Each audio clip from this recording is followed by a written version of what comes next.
오늘의 말씀은 요한복음 2장 1절부터 11절 혼인의 신비한 표적이라 하는 제목을 가지고 말씀의 은혜를 함께 나누고자 합니다. 혼인의 신비, 결혼하는 것은 신비한 것입니다. 창세기 2장 24절에 이러므로 남자가 부모를 떠나 그 아내와 연합하여 둘이 한 몸을 이루지로다. 혼인은 성인이 된 남자가 아내를 맞이하는 예식입니다. 혼인은 신랑과 신부가 베푸는 기쁨과 소망의 잔치입니다. 혼인은 남녀 둘이 합하여 한 가정을 이루는 기적입니다. 그래서 하나 더하기 하나는 둘이 돼야 되는데 둘이 아니고 하나라는 거예요. 마태복음 19장 6절에 이러한즉 이제 둘이 아니요 한 몸이니 그러므로 하나님이 짝지으신 것을 사람이 나누지 못할지니라. 아주 엄한 말씀을 성경은 해주고 있습니다. 혼인에는 주례자와 신랑과 신부 그리고 축하객들이 모이는 것입니다. 예수께서 가나의 혼인잔치에서 첫 기적을 베푸셨습니다. 요한복음 2장 11절에는 예수께서 이 첫 표적을 갈릴리 가나에서 행하여 그 영광을 나타내시며 제자들이 그를 믿으니라. 예수님의 여기서 제자들은 5명이십니다. 요한과 안드레, 베드로, 빌립, 나다나엘. 첫 제자들이었죠. 이들이 이제 예수를 믿게 됐던 거예요. 첫 표적을 보시고요. 자, 기적이란 뭔가 신비한 사건, 미라클입니다. 그러나 표적은 그 신비한 사건이 보여준 사인입니다. 메시지죠. 그것이 우리에게 무엇을 나타내 주는가, 기적의 사건이 이거를 깨달아 아는 것이 표적입니다. 그래서 사건 자체보다 기적이 전해주는, 말해주는 그 사인이 무엇인가, 이걸 깨달아는 것이 가장 더 중요한 겁니다. 신앙인 기적을 맛보고 그 단계에서 그치는 것이 아니고 하나님께서 내게 주신 그 표적을 맛볼 수 있는 지혜의 사람이 참 신앙입니다. 요한복음 3장 10절 모세가 광야에서 뱀을 든 것 같이 인자도 들리하니 이는 저를 믿는 바 영생을 얻게 하십니다. 자, 이 말씀에 모세가 강에서 뱀에 물려 죽어져 갔는데 놋뱀을 높이 세우고 장대 위에 높이 세우고 그 놋뱀을 바라보라 보는 자는 살리라 했습니다. 이 말씀의 사건은, 구약의 사건은 기적입니다. 그 기적을 갖다가 신약에 와서 표적으로 그것이 말해주는 거예요. 십자가에 높이 달리신 뱀. 왜? 뱀이 인간을 꼬여서 그 죄를 범하게 했습니다. 그 죄를 담당하신 예수 그리스도께서 우리를 위하여 십자가에 죽으신 사건을 말해주고 그로 인하여 믿게 되는, 예수를 믿게 되고 영접하는 일을 가져오게 되는 것이 표적을 아는 자들입니다. 가나의 혼인잔치에 5가지 사건이 있는데 첫째는 포도주가 부족합니다. 3절에 포도주가 모자란지라 예수의 어머니가 예수에게 이르되 저에게 포도주가 없다 하니, 무엇인가 모자라고 부족한 것은 지혜와 겸손입니다. 자신이 내가 모든 것을 다 안다고 하는 것은 교만한 것입니다. 부족하고 없는 것은 새로운 도전을 가져오며 그걸 알기 위해서, 채우기 위해서 열심히로 일하고 공부하고 노력합니다. 마리아는 혼인잔치의 포도가 모자람을 미리 알았던 것입니다. 이거는 지혜의 사람이라는 것이죠. 두 번째는 혼인잔치에서 간구입니다. 혼인잔치의 포도주가 부족함을 예수께 가서 말했습니다. 연회장이나 신랑 신부 혹은 신랑 신부의 부모에 가서 말한 게 아니고 예수님에게 가서 말했다는 거예요. 왜 그랬습니까? 예수에게 가서 저들의 포도주가 없다. 아직 부족하지만 없는 것은 기정사실이죠. 사람이 많이 왔으니까요. 문제 해결을 누가 해결시켜 주리나 그 해결시켜 주시는 분에게 가서 강구해야 된다는 거예요. 그 여호와는 나의 목자신 내게 부족함이 없으리라. 우리의 부족함을 채워주실 것은 오직 여호와 하나님의 예수 그리스도 우리의 성령님께서 우리를 채워주신다는 말씀입니다. 그래서 마태복음 7장 7절 구하라 그러면 너에게 주실 것이요 찾으라 그러면 찾을 것이요 문을 두드리라 그러면 열릴 것이나 ask, seek, knock 하라는 이란 말씀입니다. 세 번째는 가나 혼인잔치 인내였습니다. 4절에 예수께서 가라사대 여자여 나와 무슨 상관이 있나이까 내 때가 아직 이르지 못하였나이다. 예수께 간청을 했는데 예수의 응답은 okay, I'll solve the problem 이렇게 말한 것이 아니었어요. 여자여, 여자는 이게 낮춰서 하는 예고 당신은 높이는 예요. 어머니를 높이면 나와 무슨 상관이 그 모자란 것이 나와 무슨 상관이 있나이까. 그렇습니다. 예수님은 부족함이 없다, 부족하다, 모자라다 이런 것이 그의 사전에는 없는 것이죠. 그러나 그런 분도 예수께서 자기의 마음대로 하신 게 아니고 내 때가 아직 이르지 몰라 하나님의 때에 맞춰서 예수님의 행하셨던 걸 이걸 보면서 우리도 정말 하나님의 때에 살아가는 자들이 되어야 되겠죠. 개인적인 친분 관계는 공적인 일에서는 필요 없습니다. 우리는 매 무슨 사건이든지 하나님의 때에 맞춰 살아야 돼요. 그리고 로마서 5장 4절에 인내는 연단을 연단은 소망을 이루는 줄을 알미로다 말씀해 줍니다. 네 번째는 확신의 단계입니다. 신앙의 확신의 단계는 믿음의 단계죠. 마리아 예수의 말씀을 항상 마음에 새겨두고 계십니다. 그가 예수님께서 12살 때 예루살렘에 가가지고 예수가 성전에 머물러 있는 것들 모르고 저들은 오다가 하루길 왔다가 다시 돌아가서 3일에 예수를 보고 이렇게 어찌하여 여기 있나이까? 예수께서 뭐라고 말씀하십니까? 내가 하나님의 전에 있어야 될 줄 알지 못하였으니까. 이 말씀을 모친 마리아는 마음속에 새겨두고 있었다는 거예요. 우리가 하나님의 말씀을 마음판에 새겨두고 있어야 됩니다. 그러면서 어머니는 말했습니다. 5절에 그 어머니가 하인들에게 이래 너희에게 무슨 말씀을 하시든지 그대로 하라. 아, 놀라운 어머니의 신앙입니다. 예수님의 말씀하신 대로 행하라. 이게 성경 전체의 한마디의 설교고 모든 성경의 설교의 핵심이며 모든 설교 그 자체라고 말할 수 있습니다.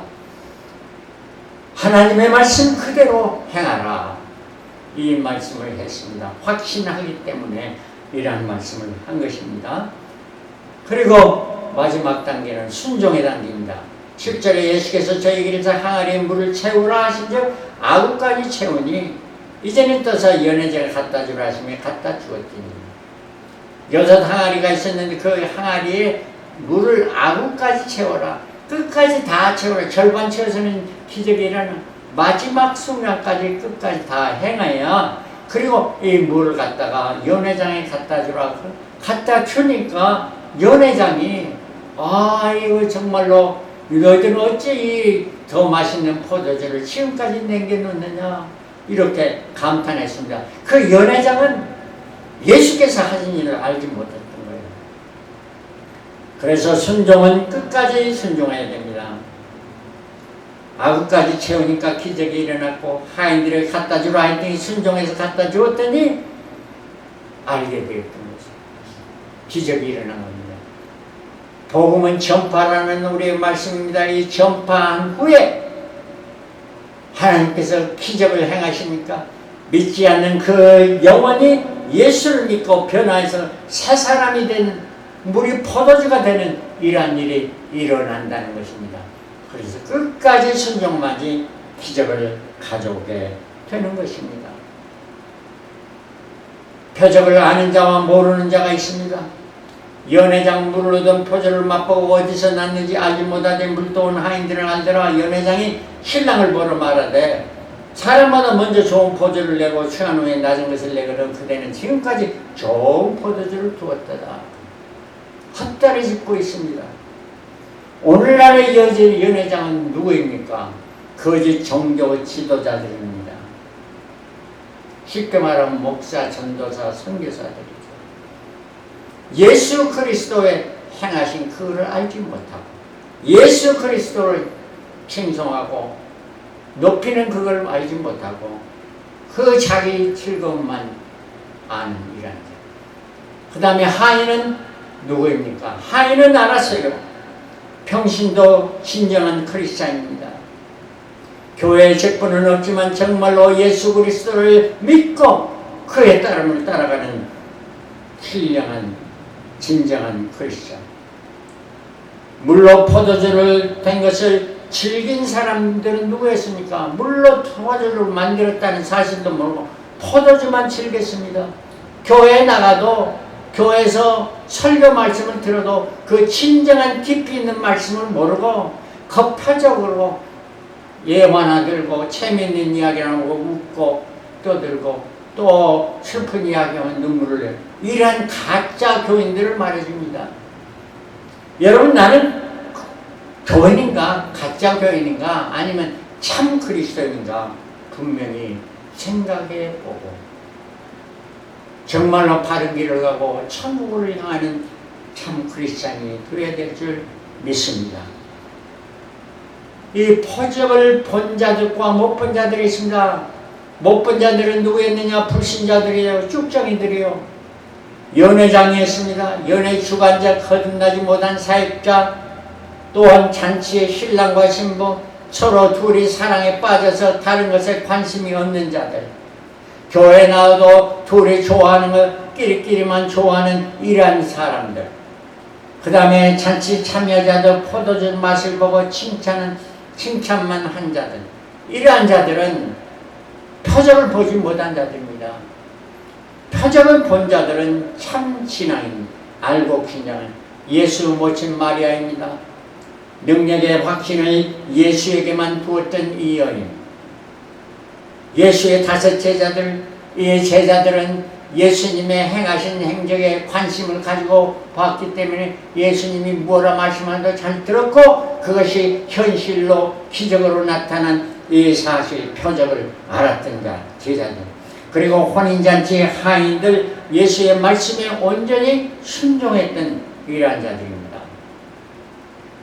과연 여러분들의 하나님의 말씀을 들을 때, 또 여러분 삶 가운데 기적의 사건이 나타날 때 그 기적을 행하신 분이 오직 예수 그리스도임을 볼 수 있는, 알 수 있는 이런 표적을 볼 수 있는 자들이 되시기를 그리스도로 축원합니다. 나는 교인인가 신앙인가? 신앙인은 예수의 표적을 알고 기뻐하며 하나님께 영광 돌리는 자입니다. 요한복음 2장 11절에 예수께서 이 표적을 갈릴리 가나에서의 그 영광을 나타내시며 제자들이 그를 믿으니라. 참 신앙이 되려면 말씀을 깊이 묵상하고 그 무궁한 뜻을 간파하는 자들입니다. 말씀에 전적으로 순종하여 예수를 따르는 자들입니다. 영광의 그날을 기대하며 인내하며 기뻐하는 자들입니다. 혼인잔치의 표적을 본 자들 얻을 복은 무엇이겠습니까? 계시록 19장 7절에 우리가 즐거워하고 크게 기뻐하여 그 영광을 돌리세 어린 양의 혼인 기약이 이르렀고 그 아내가 예비하신 그에게 허락하사 빛나고 깨끗한 세마포를 입게 하셔서 이 세마포는 성도의 오랜 행실이로다 하더라. 천사가 내게 말하기를 귀로 가라. 어린 양의 혼인잔치 청함을 이룬 자는 복이 있도다. 어린 양의 신부들은 곧바로 진행되는 천년왕국에 왕노를 하게 될 것이며 천왕국에서 영원히 영광을 누리게 될 것입니다. 끝까지 충성하며 하나님의 말씀을 사수하며 생명이라도 내걸고 신앙의 정절을 지키며 살아가는 자들, 예수 그리스도의 신부가 되고 예수님이 세마포, 흰 깨끗한 세마포 옷을 준비하시고 여러분들에게 입혀주실 것입니다. 그 혼인날의 청함을 입은 자들은 누구들입니까? 신부가 아닌 다른 청함을 구약의 모든 선지자들 참으로 예수를 믿고 하나님을 믿는 자들이었어요. 신약에 봐서도 마찬가지입니다. 교회만 다니고 겨우 천국에 들어가는 자들, 이게 다 아내가 되는 게 아니고 특별한 은사를 받고 하나님의 섭리와 하나님의 역사를 깨달아 알면서 살아가는 이런 모든 자들이 예수 그리스도의 신부가 되고 천년왕국의 영광을 누리게 되는 것입니다. 여러분과 저가 정말 천국잔치에, 혼인잔치는 두 가지가 있습니다. 세상 혼인잔치가 있고 천국 혼인잔치의 차원이 다릅니다. 천국에는 세상 혼인잔치와 전혀 관계가 없습니다. 내 가족이 자동으로 천국 가족이 되어지는 것은 아니라는 말씀입니다. 세상 혼인잔치는 이혼도 많이 있습니다. 내가 이혼했다고 천국에 들어가는 사람이 나누지 못한다고 했는데 내가 나누었습니다. 이혼했습니다. 그렇다고 여러분 실망하지 마십시오. 이제 새로운 각오를 가지고 주님만을 섬기며 주님만이 내 신랑이 되심을 고백하면서 슬기로운 다섯 처녀와 같이 등불과 기름을 준비하고 예수 그리스도를 맞이할 준비를 하시면서 생명이 내 걸고라도 주님을 따르는 자들이 되시기를 바랍니다.